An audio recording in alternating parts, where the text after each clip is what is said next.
Assalamualaikum warahmatullahi wabarakatuh. Waalaikumsalam warahmatullahi wabarakatuh.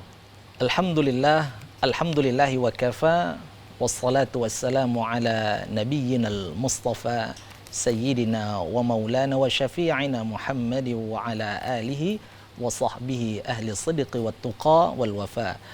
Subhanaka la ilma lana illa ma 'allamtana innaka antal alimul hakim wala haula wala quwwata illa billahil aliyyil azim. Shadaqallahul azim. Amma ba'da. Baik pemirsa TVRI Sumatera Utara dimanapun Anda berada yang dirahmati Allah Subhanahu wa Ta'ala, bagaimana kabar Anda semuanya? Alhamdulillah, kami berdoa semoga Anda beserta keluarga senantiasa dalam lindungan Allah Subhanahu wa Ta'ala, dalam kesehatan dan keafiatan. Amin ya rabbal alamin. Pemirsa TVRI Sumatera Utara dimanapun Anda berada, alhamdulillah kita ketemu kembali tentunya dalam program Mimbar Agama Islam Selalu di Hati. Alhamdulillah pada kesempatan kali ini kita akan membahas sebuah tema yang sangat penting, yaitu tentang keutamaan bulan Rajab. Kita ketahui saat ini kita sudah berada di awal bulan Rajab. Sudah beberapa hari telah kita lalui di bulan Rajab ini. Tentu sebagai umat Islam yang taat terhadap aturan dan perintah Allah Subhanahu wa Ta'ala, kita harus mengetahui bagaimana sih keistimewaan dan keutamaan bulan Rajab ini, agar kita benar-benar dapat memaksimalkan diri, memuliakan bulan Rajab ini hingga kita mendapatkan keberkahan sebagaimana doa Rasulullah sallallahu alaihi wasallam, Allahumma barik lana fi Rajab wa Sya'ban wa ballighna Ramadan. Tema yang sangat menarik ini akan dibahas oleh narasumber yang telah hadir di studio bersama kita, yaitu Al-Ustadz Al-Mukarram Haji Akmal Marzuki Harahap LCMA. Beliau merupakan pengurus Majelis Ulama Provinsi Sumatera Utara, Komisi Hubungan Kerjasama Hubungan Luar Negeri dan Kerjasama Internasional, dan beliau juga merupakan ketua dari Jam'iyah Ruqyah Aswaja Kota Medan. Mari kita sapa bersama-sama. Assalamualaikum Ustaz. Waalaikumsalam warahmatullahi wabarakatuh. Masya Allah. Asyalaunakum Ustaz. Barakallahu. Tayyibin, sehat Ustaz? Alhamdulillah. Alhamdulillah. Kaifa halukum? Alhamdulillah. Alhamdulillah tayyibin Ustaz. Wa a'ilukum kullukum khair Ustaz. Barakallahu fiik. Masya Allah, keluarga sehat Ustaz ya? Alhamdulillah. Alhamdulillah, Masya Allah. Terima kasih Ustaz sudah bersedia hadir di studio TVRI untuk memberikan tausiah insya Allah sesaat lagi Ustaz. Insya Allah. Dan pemirsa TVRI Sumatera Utara dimanapun Anda berada yang dirahmati Allah Subhanahu wa Ta'ala, untuk mendapatkan keberkahan dan rahmat dari Allah Subhanahu wa Ta'ala, marilah kita dengar lantunan ayat suci Al-Quran yang akan dibacakan oleh Qari'ah Syifa Audipa, yang akan membacakan surah At-Taubah ayat 36. Beliau merupakan juara harapan 1 Qari'ah remaja, Murattal remaja pada Musabaqah Tilawatil Quran tingkat nasional tahun 2018. Kepada Qari'ah, falyatafaddali ma'jura.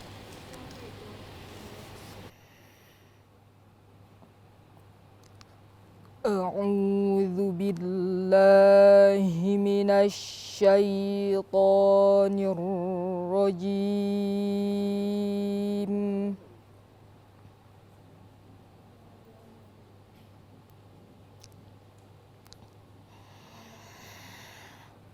Bismillahirrahmanirrahim.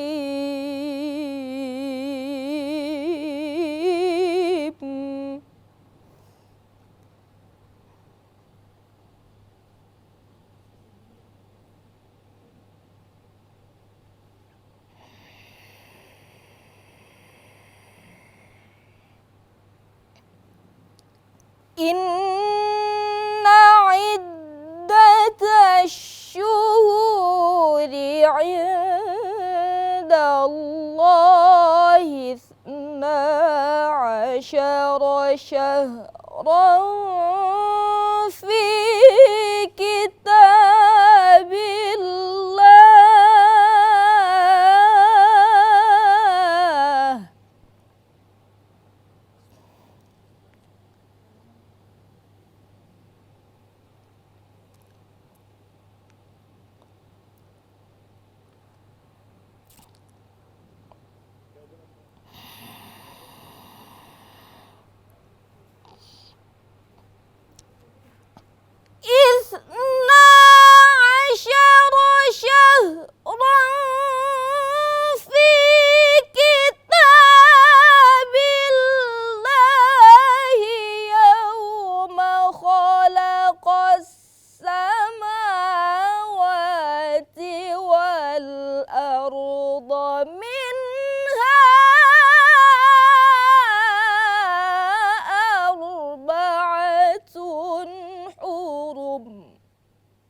Dzalikad dinul qayyim fala tadlimu fihinna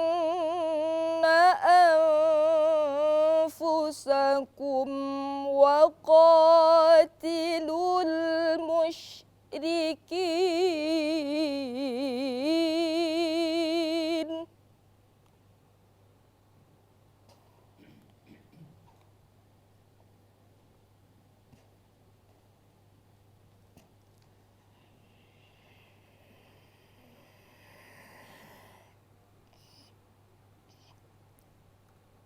Wa qatilul musyrikina kaffatan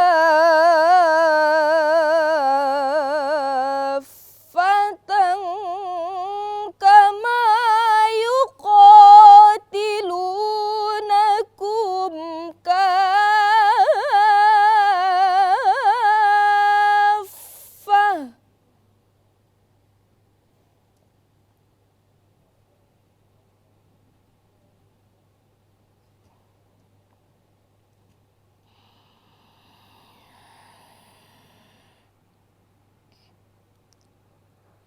Wa'lamu anna Allaha ma'al muttaqin.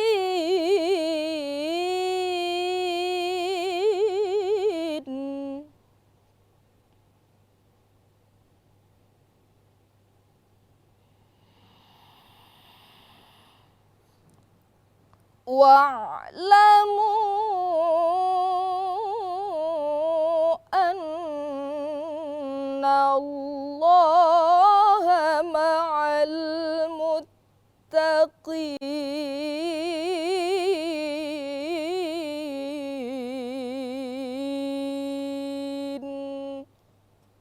Sadaqallahul azim.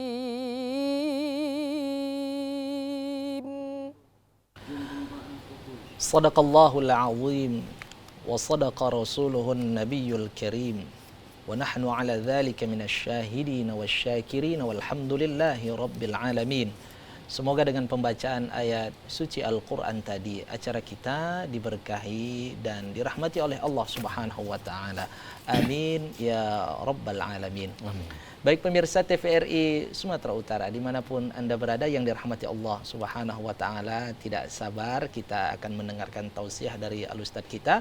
Seperti biasanya kami mengajak Anda untuk nantinya bertanya langsung dengan Al-Ustadz kita dengan cara menghubungi di nomor 081161000386 081161000386. Kami akan menunggu pertanyaan pemirsa yang di rumah dengan tema yaitu keutamaan bulan Rajab. Baik, kita dengarkan tausiah dari Al-Ustadz kita. Ustadz, untuk muqaddimah dari tema kita yaitu tentang keutamaan bulan Rajab, dipersilahkan Ustadz. Bismillahirrahmanirrahim. Assalamualaikum warahmatullahi wabarakatuh. Waalaikumsalam warahmatullahi wabarakatuh. Alhamdulillahil mukawwinil akwan. Wassalatu wassalamul atammanil akmalan ala sayyidina wa habibina ashrafi waladi adnan Muhammadin wa ala alihi wa sahbihi ala mamarriz zaman. Allahumma fasalli wa sallim ala sayyidina Muhammadin wa ala alihi wa sahbihi ajma'in. Amma ba'du. Allahumma la sahla illa ma ja'altahu sahla wa anta ya hayyu ya qayyum taj'alul hazna idha syi'ta sahla. Allahumma yassir wa la tu'assir ya arhamar rahimin. Qala Allah ta'ala fi kitabihil karim, Inna iddatash syuhuri indallahi 12 syahra fi kitabillahi yawma khalaqas samawati wal ard minha arba'atun hurum. Wa qala nabiyuna Muhammadun sallallahu alaihi wasallam, as-sanatu 12 syahra minha arba'atun hurum, salasun mutawaliyatun, dzul qa'dati, dzul hijjati, wal muharram, wa rajab mudhar, alladhi baina jumada wa sya'ban. Sadaqallah wa sadaqa rasuluhun nabiyul karim wa nahnu ala dzalika minasyahidin walhamdulillahi rabbil alamin. Saudara-saudaraku pemirsa TVRI dimanapun berada, mari sama-sama kita mendengarkan pengajian ini ikhlas karena Allah Subhanahu wa taala dengan niat menuntut ilmu. Bagaimana dalam sabda Rasulullah bahwa orang yang mempelajari ilmu agama, satu bab daripada ilmu agama sebanding dengan orang yang sholat 1000 rakaat sholat sunnah. Oleh karenanya, biar mendapatkan fadilah dan keridhaan dari Allah, mari sama-sama kita ikhlaskan niat kita hanya untuk ridho dan pahala dari Allah Subhanahu wa taala. Saudara-saudaraku pemirsa TVRI yang dirahmati oleh Allah Subhanahu wa taala. Judul atau tema kita pada kesempatan ini adalah keutamaan bulan Rajab. Allah Subhanahu wa taala salah satu sifatnya adalah sifat fi'il, menjadikan sebuah yang mungkin atau meninggalkannya. Dalam teologi ahli sunnah wal jamaah, Allah bebas, hak prerogatif bagi Allah Ta'ala untuk memuliakan sebuah makhluk daripada yang lain. Hak sepenuhnya bagi Allah Ta'ala untuk memuliakan satu bulan daripada bulan yang lain. Hak sepenuhnya bagi Allah Ta'ala menjadikan satu makhluk lebih mulia daripada makhluk yang lain. Tentunya pada hari ini, pada bulan ini kita berada pada satu bulan yang dimuliakan oleh Allah Subhanahu wa taala, yaitu yang disebut dengan bulan Rajab. Bulan Rajab, Al-Imam Al-Ghazali dalam kitab Mukashafatul Qulub, Rajab itu dari asal kata at-tarjib, yaitu at-ta'zim, memuliakan, mengagungkan, sesuatu yang diagungkan.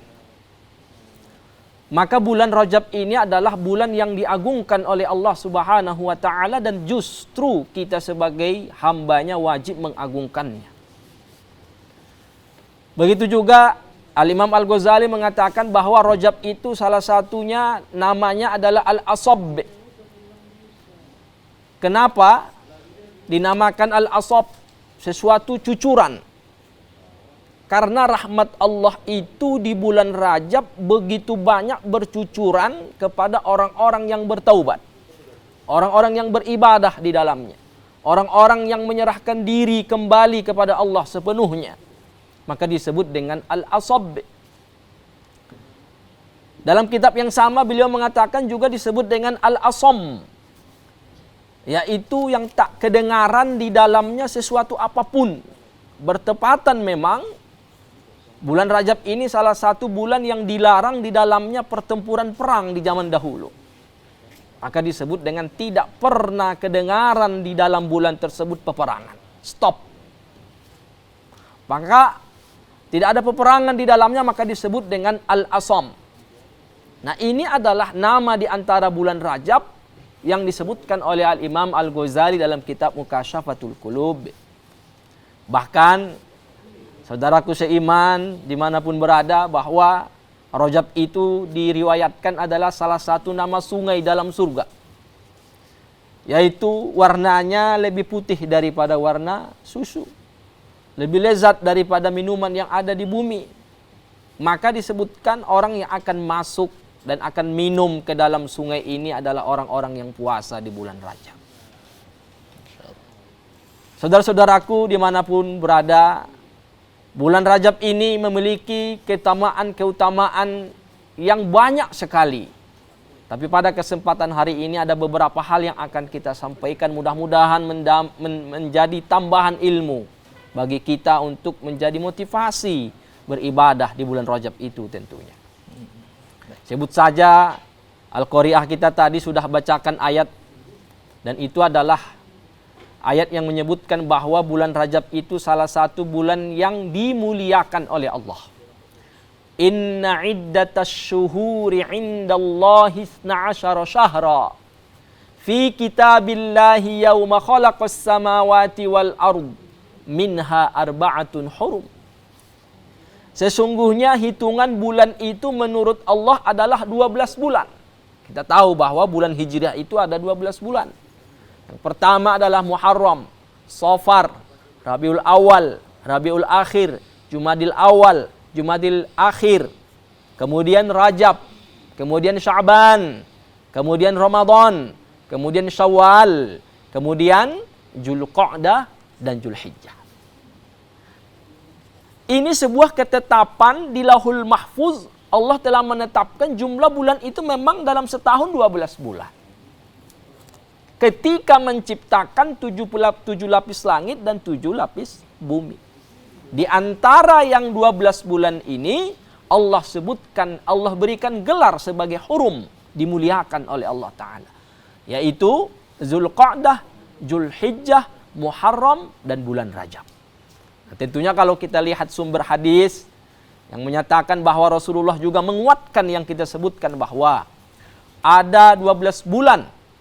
Di antaranya ada 4 bulan yang dimuliakan oleh Allah Subhanahu wa taala sebagaimana dalam riwayat Abi Bakrata dari Rasulullah sallallahu alaihi wasallam.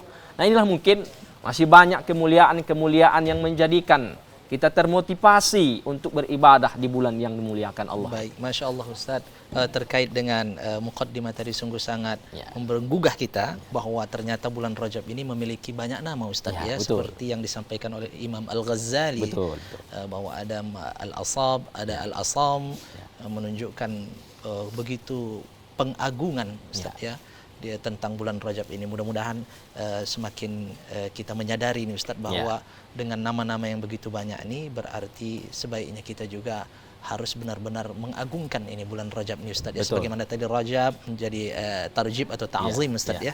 Baik, Masya Allah. Baik pemirsa TVRI Sumatera Utara dimanapun Anda berada, dirahmati Allah Subhanahu Wa Ta'ala, kami mengajak Anda untuk bertanya dengan Al-Ustaz kita terkait dengan judul kita yaitu keutamaan bulan Rajab di nomor 0811 6100 386 0811 61 00386. Sungguh ini adalah judul yang sangat sesuai dengan kondisi kita sekarang ini karena kita masih di awal-awal bulan Rajab. Jangan sampai kehabisan kesempatan, begitu berakhir bulan Rajab baru kita sadar ternyata bulan Rajab yang telah berlalu sangat mulia sekali. Ini suatu hal yang sangat rugi bagi kita. Baik, Ustadz, ini sembari menunggu pertanyaan dari pemirsa di rumah ini Ustadz. Kita ketahui bahwa umat Islam kan merayakan peringatan Isra dan Mi'raj ini Ustadz. Betul. Biasanya di bulan Rajab nih Ustadz. Betul. Mungkin agak bergeser ke bulan Sya'ban ada sekalian penyambutan Ramadan, tapi hakikatnya peristiwa itu terjadi di bulan Rajab Ustadz. Nah, terkait dengan peristiwa Isra Mi'raj terjadi di bulan Rajab Ustadz. Kira-kira apa kaitannya, kemudian apa tujuan dari peristiwa Isra dan Mi'raj ini Ustadz? Tapi Ustadz mohon ditahan dulu Ustadz. Mohon ditahan dulu Ustadz. Insya Allah akan kita lanjut setelah pesan-pesan berikut ini Ustadz. Pemirsa jangan kemana-mana. Kami akan menyapa Anda yang ingin bertanya dan insya Allah akan mendengarkan jawaban dari Ustadz kita. Tentunya tetaplah bersama kami setelah pesan-pesan berikut ini.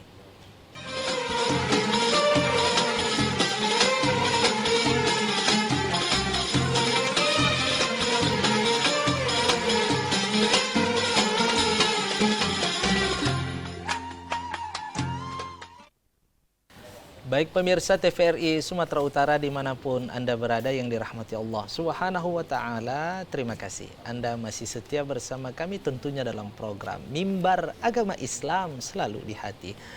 Kembali kami mengajak pemirsa untuk bertanya dengan Al-Ustadz kita yaitu tentang keutamaan bulan Rajab di nomor 081161000386 081161000386. Baik, sembari menunggu pertanyaan pemirsa yang ada di rumah, saya melanjutkan pertanyaan yang sempat tadi belum dijawab karena ada pesan-pesan berikutnya dan insya Allah akan kita dengarkan ini Ustadz. Terkait dengan peristiwa Isra Mi'raj tadi Ustadz, bagaimana ini tujuan dan hikmahnya ini Ustadz?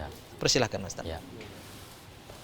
Para pemirsa yang dirahmati oleh Allah Subhanahu Wa Ta'ala, bulan Rajab salah satu bukti bahwa bulan Rajab itu adalah bulan yang mulia. Ada satu peristiwa dan banyak peristiwa dan kejadian yang terjadi di dalamnya. Yang paling besar kita tahu bahwa ada satu hari besar Islam yang disebut dengan mukjizat Rasulullah, yang disebut dengan Isra wal Mi'raj. Isra wal Mi'raj sallallahu alaihi wasallam kita tahu bersama adalah mukjizat yang tak pernah terjadi kecuali bagi Nabi Muhammad. Nah, kalau kita lihat di dalam sumber kitab-kitab para ulama berdasarkan ayat Al-Quran dan hadis-hadis Rasulullah, bahwa Isra wal Mi'raj itu tujuannya ada beberapa hal. Sebut saja misalnya dalam surah Al-Isra ayat pertama. Di situ ditegaskan oleh Allah Ta'ala. Subhanalladzi asra bi'abdihi laylam minal masjidil harami ilal masjidil aqsa alladzi barakna haulahu linuriyahu min ayatina. Maha suci Allah yang memperjalankan hambanya di malam hari dari Masjidil Haram ke Masjidil Aqsa yang telah diberkahi di sekelilingnya. Tujuannya apa? Lanjutan ayatnya adalah linuriyahu min ayatina. Kalau kita kembali kepada gramatikal bahasa Arab, di dalam bahasa Arab jika digunakan huruf lam di sini adalah tujuannya apa? Dita'lil. Termasuk maknanya adalah tujuannya apa? Untuk menunjukkan, Allah tunjukkan kepada Nabi Muhammad tanda-tanda kekuasaannya. Lantas, apa saja yang ditunjukkan kepada Nabi Muhammad dalam peristiwa Isra wal Mi'raj? Peristiwa Isra wal Mi'raj itu adalah dua peristiwa yang bersamaan di satu malam yang tidak memakan waktu yang lama. Pertama peristiwa Isra, yang kedua adalah peristiwa Mi'raj. Ketika Rasulullah berangkat dari Masjidil Haram ke Masjidil Aqsa, beliau di atas Buraq. Karena ini singkat, maka kita singkat saja. Karena mungkin banyak yang akan kita sampaikan. Tapi hal-hal penting. Ketika di atas Buraq itu diperlihatkan tanda-tanda kekuasaan Allah kepada Nabi Muhammad. Contoh, di dalam beberapa sumber kitab Isra wal Mi'raj, ada satu keajaiban yang dirasakan oleh Rasulullah dan dilihat oleh Rasulullah. Rasulullah di atas Buraq, beliau mencium serbak wangi-wangian dari sebuah kuburan keluar. Kemudian Rasulullah bertanya, "Ya Jibril, ma hadza? Apa ini?" Kemudian Jibril mengatakan bahwa ini adalah bau semerbak yang keluar dari kuburan seorang muslimah perempuan, tukang sisir putri Fir'aun. Jadi putri Fir'aun ini adalah sama kayak ayahnya. Ayahnya Fir'aun mengaku sebagai Tuhan, anaknya pun begitu, meyakini ayahnya sebagai Tuhan. Tetapi yang aneh adalah tukang sisirnya seorang perempuan yang beragamakan Islam. Dalam suatu ketika, dalam keadaan menyisir putri Fir'aun, sisirnya jatuh. Ketika jatuh, tukang sisir mengatakan, Bismillah, sambil diambil itu sisir. Mendengarkan itu, putri Fir'aun mengatakan, apakah ada Tuhan yang kau sembah selain ayahku? Langsung dengan suara yang tegar tanpa ketakutan, tukang sisir mengatakan, Rabbi wa Rabbu abik. Huwallah, Tuhanku dan Tuhan ayahmu adalah Allah. Singkat cerita, karena itu mengadu kepada Fir'aun, ya ayahku ada begini cerita, dipaksalah tukang sisir ini untuk kembali ke dalam agama mereka, atau dipaksa keluar dari agama Islam. Tapi dengan iman pendirian yang kuat, tidak mau meninggalkan agama Islam. Dari sini paham kita, sejarah ini menunjukkan dalam teologi keaswajaan kita, dalam akidah umat Islam, bahwa berarti agama Islam itu di zaman dahulu pun ada. Bahwa Islam itu ada di zaman selain Nabi Muhammad. Bahwa Islam itu ada di zaman Nabi Adam, ada di zaman Nabi Ibrahim, ada di zaman Nabi Musa. Bahkan Nabi Muhammad bukan yang pertama kali membawa agama Islam. Apa buktinya, Ustaz? Coba buka dalam surah Ali Imran. Hanya satu agama yang diridhoi oleh Allah untuk dianut oleh hambanya. A'udzu billahi minasyaitonir rajim. Innad dina indallahil Islam. Sesungguhnya agama satu-satunya yang diridhoi oleh Allah untuk dianut adalah agama Islam. Begitu juga dalam surah yang sama Allah menegaskan wa may yabtaghi ghairal islami dina falai yuqbala minhu wa huwa fil akhirati minal khasirin. Barang siapa yang menjadikan agamanya selain agama Islam, kita sebagai umat Islam, maka tidak akan diterima oleh Allah Subhanahu wa taala. Jelas, karena para rasul adalah utusan Allah, barang tentu tidak mungkin yang diutus ini enggak patut kepada Allah. Hanya Islam yang diridhoi oleh Allah, barang tentu para nabinya pun disuruh untuk menganut agama yang sama, yaitu agama Islam. Nah, ini dikuatkan dalam sebuah hadis Nabi. Al-anbiya'u ikhwatun li'allat dinuhum wahid wa ummahatuhum syatta. Para nabi itu seperti saudara sisusuan. Agama mereka satu, yaitu agama Islam. Akan tetapi syariat mereka yang berbeda. Apa perbedaan syariatnya? Pengamalan ibadah yang berbeda. Coba lihat. Nanti akan saya sebutkan berkenaan dengan Isra wal Mi'raj. Di zaman Nabi Musa, sholat itu 50 kali sehari semalam. Tapi di zaman Nabi Muhammad hanya 5 kali. Perbedaan ibadah ini yang ada. Adapun Tuhan mereka sama, agama mereka adalah sama, yaitu agama Islam. Nah, ini yang harus kita ketahui. Nah, ini peristiwa salah satu yang kita sebutkan ketika beliau di atas Buraq. Kemudian lanjut beliau naik Isra. Adalah perjalanan di malam hari dari Masjidil Haram ke Masjidil Aqsa, Mi'raj, naik ke langit. Ketika Nabi Muhammad sampai ke Sidratul Muntaha di atas langit ke-7, di situ beliau diperlihatkan oleh Allah Subhanahu wa taala beberapa makhluk yang luar biasa besar-besarnya ukurannya. Contoh, kalau kita lihat ini langit ke-7, di atasnya ada beberapa makhluk yang besar-besar. Salah satunya surga. Surga itu ada di atas langit ke-7. Rasulullah melihat surga, bahkan masuk ke dalam surga. Rasulullah meriwayatkan, Imam Muslim meriwayatkan ketika Rasulullah masuk ke dalam surga, melihat kebanyakan ahlinya, penduduknya adalah orang fakir miskin. Kemudian ada Baitul Ma'mur, ada Lauhul Mahfuz, ada Arash, ada Sidratul Muntaha, sebagaimana dalam surah An-Najm. Walaqad ra'ahu nazlatan ukhra 'inda Sidratil Muntaha, 'indaha jannatul ma'wa. Menunjukkan bahwa Sidratul Muntaha itu pun ada di langit ke-7. Jadi di langit ke-7 ini banyak makhluk-makhluk Allah yang besar-besar, lebih besar daripada bumi.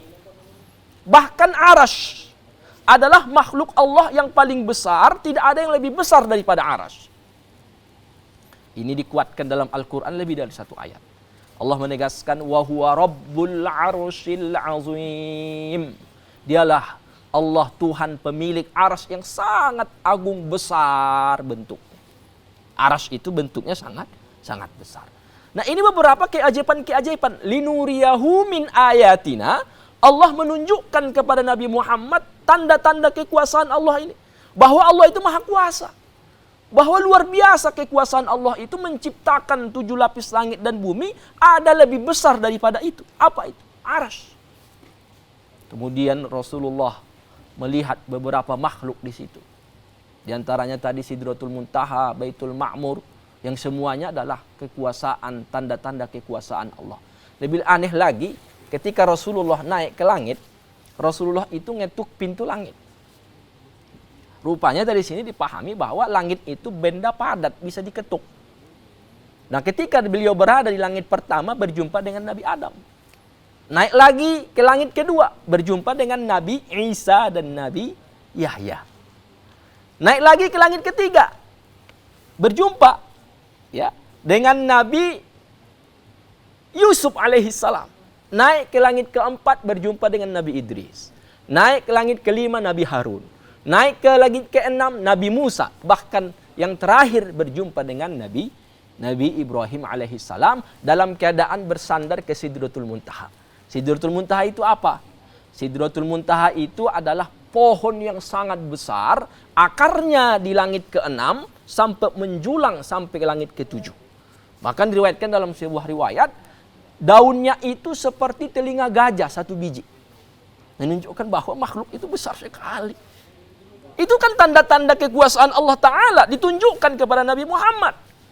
Itu adalah kekuasaan Allah ditunjukkan kepada Nabi Muhammad. Maka nggak salah kalau kita katakan bahwa Nabi Muhammad itu melaksanakan Isra wal Mi'raj adalah dihibur, rekreasi. Kalau bahasanya menghibur Nabi Muhammad karena diperlihatkan makhluk yang luar biasa itu. Karena memang pada tahun itu disebut dengan Amul Huzn. Dalam keadaan kesedihan meninggal orang yang mencintai Rasulullah. Nah, yang penting ingin saya sampaikan bahwa Rasulullah ketika sampai ke Sidratul Muntaha langit ketujuh perlu dicatat benar-benar. Ya, kita sebagai ahli sunnah wal jamaah, mayoritas umat Islam, ya, harus diyakini tidak ada dasar hukum yang mengatakan bahwa Allah berjumpa dengan Nabi Muhammad ketika di atas Sidratul Muntaha. Tidak ada. Bahkan ketika menerima perintah sholat nanti akan kita sebutkan, tidak ada terjadi dialog dengan Allah Subhanahu wa Ta'ala. Allah Subhanahu wa Ta'ala dalam keyakinan kita umat Islam adalah tidak serupa dengan makhluknya. Dan ini ditegaskan dalam Al-Quran surah Asy-Syura ayat ke-11. A'udzu billahi minasyaitonir rajim.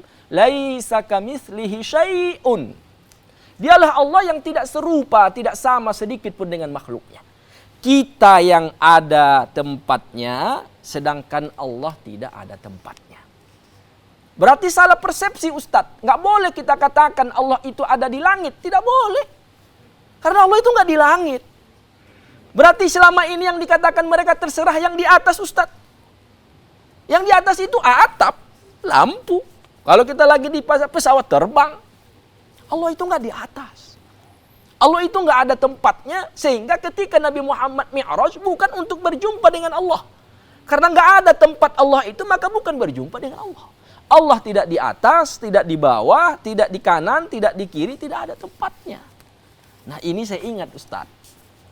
Salah satu pendiri organisasi terbesar di Indonesia, namanya Nahdlatul Ulama, NU. Kiai Haji Syekh Hashim Asy'ari mengatakan dalam kitab Tambihatul Wajibat. Saya bersaksi bahwa tiada Tuhan yang berhak disembah kecuali Allah. Yang maha suci dari waktu, dari tempat, dan dari semua makhluk, dari semua penyerupaan dengan makhluk. Dalam kitab Tambihatul Wajibat. Ini jelas. Ini yang harus kita pertahankan. Ini yang harus kita sampaikan.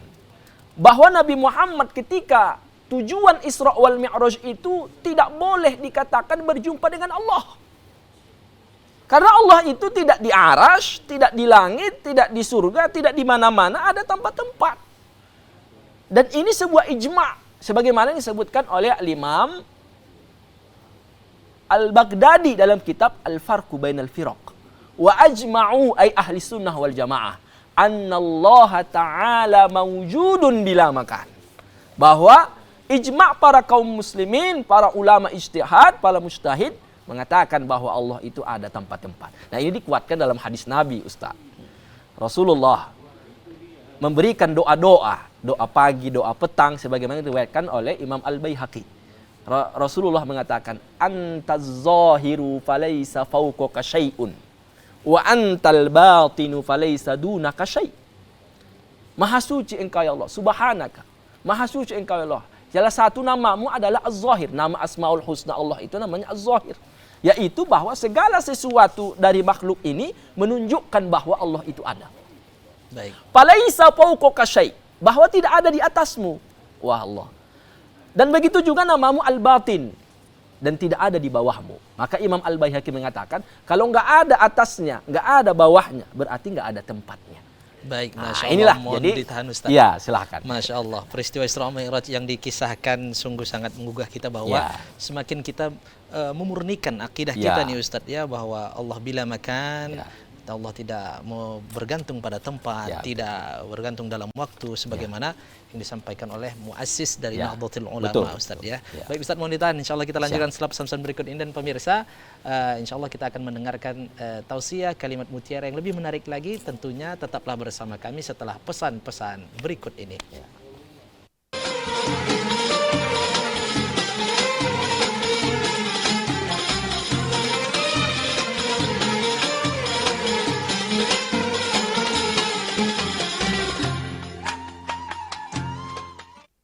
Baik pemirsa TVRI Sumatera Utara dimanapun Anda berada yang dirahmati Allah Subhanahu wa Ta'ala, terima kasih karena Anda masih setia bersama kami tentunya dalam program Mimbar Agama Islam Selalu di Hati. Masya Allah, tadi kita telah mendengarkan bagaimana hikmah dari peristiwa Isra dan Mi'raj, yaitu bagaimana kita benar-benar meyakini Allah Subhanahu wa Ta'ala, mengenal Allah Subhanahu wa Ta'ala. Untuk itu jangan sampai kita ini lemah semangat ya di momen-momen bulan Rajab ini. Bagaimana kita benar-benar beriman sesuai dengan akidah Ahlussunnah wal Jamaah. Ya, tentu ini adalah hal yang sangat penting karena ini adalah pondasi dalam ibadah kita. Tentu kalau pondasi itu melenceng, maka ibadah bangunan itu juga akan melenceng. Maka ini sangat penting sekali, perlu kita tanamkan, perlu kita camkan ya, agar akidah kita selamat dan kehidupan di akhirat tentunya bahagia dan selamat insyaallah. Baik pemirsa, seperti biasanya kami mengajak Anda untuk bertanya dengan Al-Ustadz kita dengan cara menghubungi di nomor 081161000386, 081161000386. Judul kita adalah keutamaan bulan Rajab. Sembari menunggu pertanyaan dari pemirsa di rumah, kita akan lanjutkan mendengarkan tausiah dari Al-Ustadz kita. Ustadz tadi sudah dipaparkan bahwa kita harus benar-benar belajar ini mengenal Allah Subhanahu wa Ta'ala sesuai dengan akidah Ahlussunnah wal Jamaah, Ustaz ya. Anta zahiru falaysa fawqaka syai' wa antal batinu falaysa dunaka syai'. Itu harus kita yakini ini Ustaz. Terkait dengan Isra Mi'raj tadi Ustaz, dengan bulan Rajab ini bagaimana ini Ustaz? Apalagi ibadah ini kan yang paling utama adalah salah satunya ibadah salat ini Ustaz ya. Orang kan banyak ini melakukan salat, kemudian mungkin ibadah-ibadah lainnya Ustaz supaya benar-benar ibadah ini berterima di sisi Allah Subhanahu wa Ta'ala. Persilakan Ustaz. Saya lanjutkan saudara-saudaraku dimanapun berada. Tadi salah satu tujuannya adalah Allah perlihatkan tanda-tanda kekuasaan, kebesaran daripada kekuasaan Allah Subhanahu wa Ta'ala. Yang kedua, di antara tujuan daripada Isra wal Mi'raj, memang Rasulullah mendapatkan perintah sholat. Cuma yang harus dipahami bahwa ketika Rasulullah mendapatkan perintah sholat, tidak terjadi dialog dengan Allah dengan Nabi Muhammad. Karena Allah itu tidak ada jaraknya dan tidak ada tempatnya. Sehingga nggak boleh dikatakan bahwa Rasulullah itu sebagaimana guru mentalkinkan kepada muridnya. Tidak. Tapi sebenarnya bahwa wahyu itu ada beberapa cara datang dan turun kepada seorang nabi. Di antaranya melalui perantaraan malaikat Jibril. Yang kedua langsung dikatupkan ke hati Nabi yang disebut dengan salah satunya ilham. Langsung Nabi tahu bahwa ini perintah. Dan ini adalah salah satu cara wahyu itu turun. Nah, perintah sholat diwahyukan kepada Nabi Muhammad SAW sebagaimana yang disebutkan dalam riwayat Imam Muslim. 50 kali awal pertama diwajibkan kepada umat Nabi Muhammad SAW. Kemudian setelah mendapatkan perintah sholat itu Nabi Muhammad turun dan berjumpa dengan Nabi Musa alaihissalam. Ya, namanya juga sesama Nabi dan berjumpa dengan Nabi Musa. Nabi Musa bertanya, apa yang dapat dari wahyu dari Allah Subhanahu wa Ta'ala? Kemudian Nabi Muhammad mengatakan, Allah wajibkan kepadaku dan kepada umatku sholat 50 kali sehari semalam.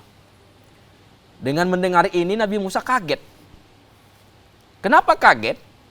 Karena memang umat Nabi Muhammad ini segi postur tubuhnya sangat kecil-kecil dibandingkan umat Nabi Musa, Bani Israel. Secara umur kita lebih pendek daripada mereka. Kekuatan kita lebih lemah daripada umat Nabi Musa. Kemudian Nabi Musa mengatakan, minta keringanan kepada Allah.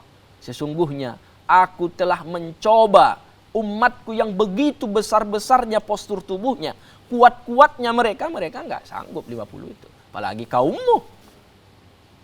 Apalagi umatmu, kata Nabi Musa.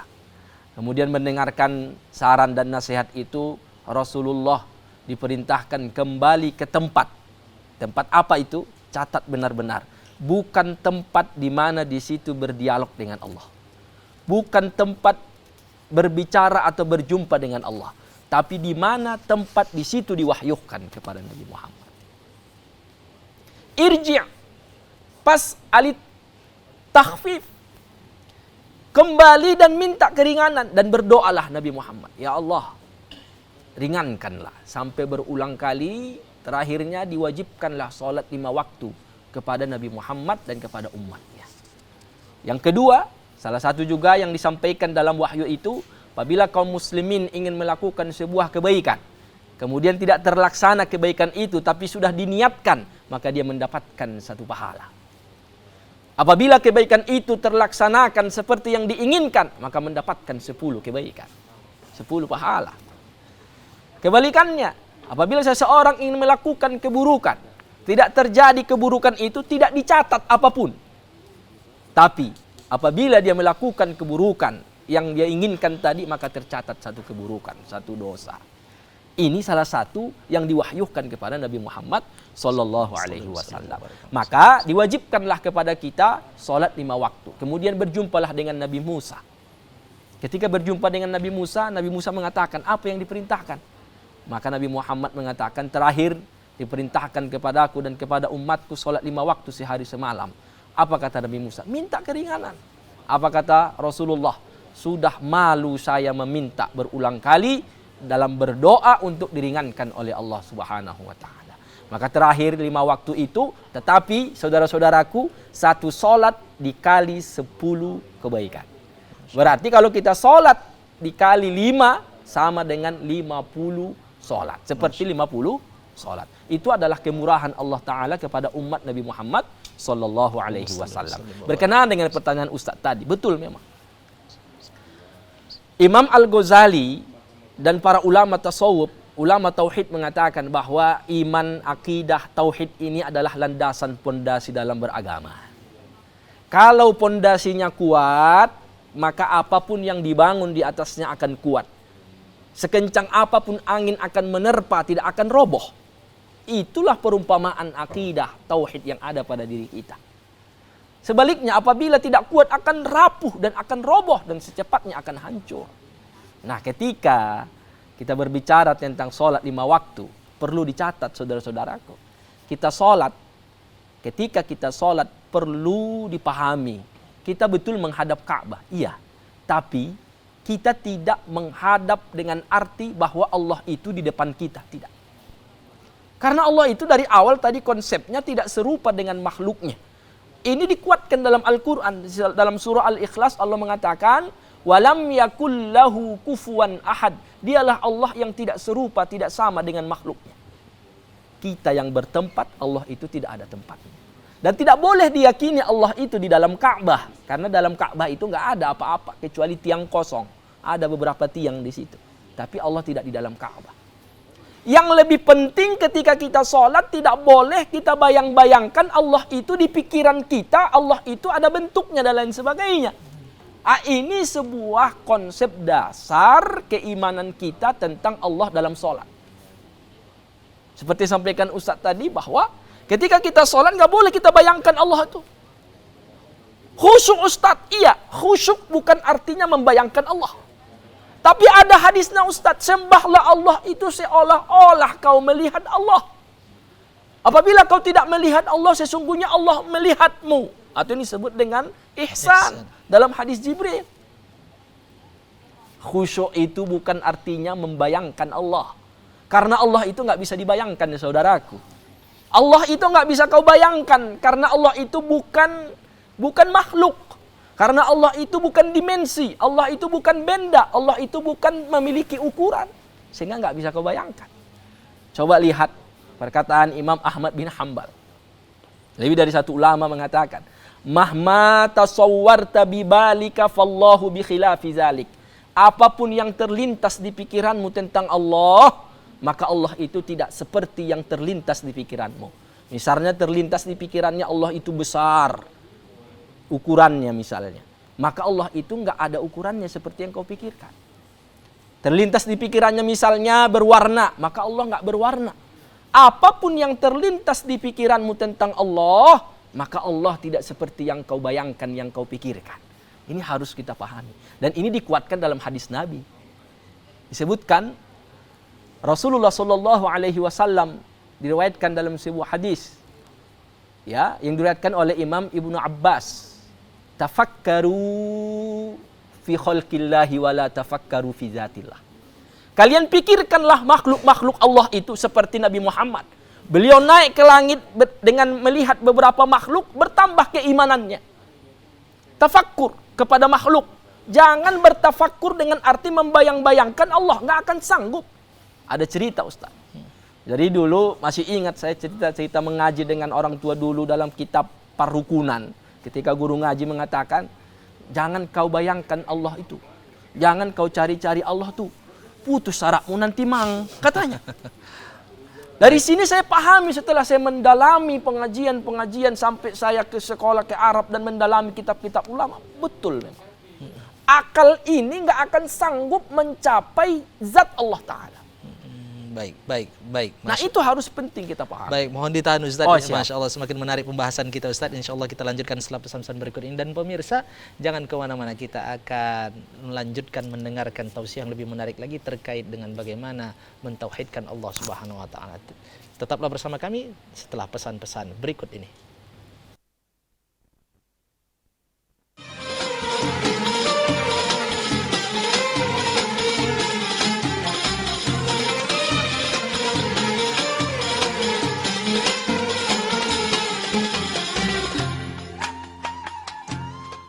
Baik pemirsa TVRI Sumatera Utara dimanapun Anda berada yang dirahmati Allah Subhanahu Wa Taala, terima kasih karena Anda masih setia bersama kami tentunya dalam program Mimbar Agama Islam Selalu di Hati.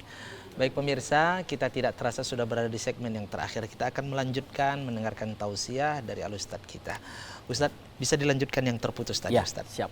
Jadi seperti kita sampaikan, saudaraku dimanapun berada, pemirsa TVRI yang dirahmati oleh Allah Ta'ala, ini dasar, jangan sampai kita lupa bahwa tauhid kita tentang Allah itu, pertama Allah tidak serupa dengan makhluknya. Saya ingat kajian kita ketika kita kecil sifat 20. Sifat mukhalafatuhu lil hawadis. Allah itu berbeda dan tidak sama dengan makhluknya.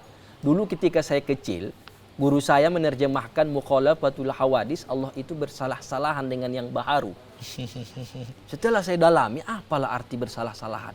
Rupanya arti mukhalafatul hawadis, Allahu la yushbihu syai'an min khalqihi. Tidak serupa sedikit pun di antara makhluk. Nah, ketika kita sholat, kita nggak boleh bayangkan Allah. Nah, apa arti ihsan dalam hadis itu, ya Ustaz? Arti ihsan itu artinya kita sholat, kita datangkan rasa khusyuk, kita datangkan rasa ta'zim, pengagungan kepada Allah dengan mengingat beberapa nikmat dan azab yang Allah berikan kepada kita. Sehingga itu datang rasa khusyuk. Itu salah satu cara. Nah, khusyuk ini sebagian orang berbeda. Ada yang lama, ada yang tidak lama. Dan ini intinya bukan membayangkan zat Allah dalam pikiran kita. Nah, ketika kita sholat ini jangan sampai kita lalaikan. Yang penting bahwa saudara-saudaraku, Allah wajibkan kepada kita sholat. 5 waktu jangan ditinggalkan karena ini adalah pondasi daripada iman. Kemudian ketika Rasulullah Shallallahu Alaihi Wasallam mendapatkan wahyu perintah sholat, dan ini yang kita yakini juga Allah itu dilihat oleh Nabi Muhammad dengan mata hatinya. Ini pendapat yang kuat. Baik. Ya. Walaqad ra'ahu nazlatan ukhra 'inda sidratil muntaha. Ini tafsirnya bukan Allah melihat Nabi Muhammad atau Muhammad melihat Allah dengan mata kepala. Baik.